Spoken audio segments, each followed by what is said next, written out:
Elle lui a rendu le sourire après plusieurs années de deuil, très touché par la mort de son ex-femme Caroline en 2005. Olivier de Kersauzon a vu sa vie changer 3 ans plus tard lors de sa rencontre avec la belle Sandra, qu'il a finalement épousée en 2013 et 2014 après avoir déménagé par amour en Polynésie, où elle est née et où ils se sont rencontrés. Une femme plus que jeune que lui et qui reste très discrète aux côtés du navigateur de 78 ans, membre des grosses têtes, posant rarement avec lui devant les photographes, elle préfère rester tranquille dans ces îles de l'autre bout du monde, où le navigateur, récemment atteint d'un cancer, a finalement trouvé la paix. Le couple avait opéré une rare sortie publique en 2017, à l'occasion du déjeuner des conférenciers de la compagnie pendant au restaurant Le Jules Verne à Paris.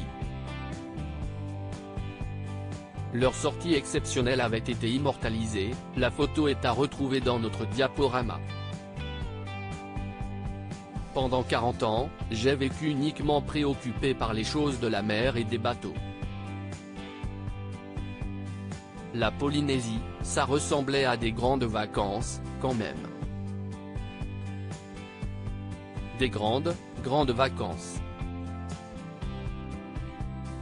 Alors, tu commences à regarder autour de toi ce qui pourrait rendre ces vacances encore plus belles, avait-il confié dans une longue interview au magazine Paris Match, épanoui avec la jeune femme, dont il n'a jamais confié le métier. Mais même s'il reste discret sur les circonstances de leur rencontre ou sur ce que sa femme vit au quotidien, il n'avait pas pu s'empêcher de lui faire une jolie déclaration dans la même interview.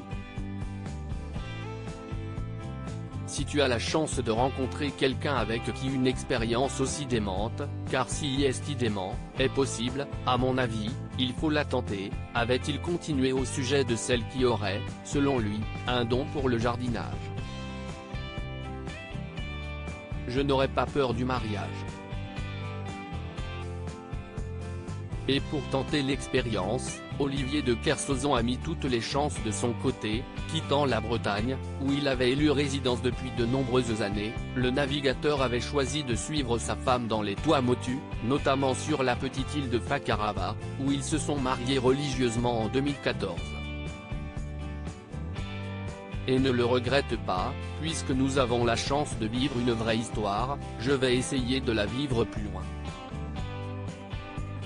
Si le mariage perdure, si est qu'il a des raisons d'exister. Il faut se donner la chance qu'une relation amoureuse soit encore plus forte, moins égoïste.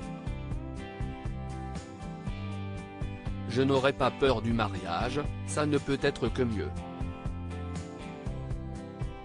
Père d'Arthur, 42 ans est marié à Clotilde Dursault, la belle-fille d'Inès de la Fressange. Olivier de Kersauzon est également un grand-père heureux. Et on imagine que ses petits-enfants doivent déjà connaître les mers de la Polynésie par cœur.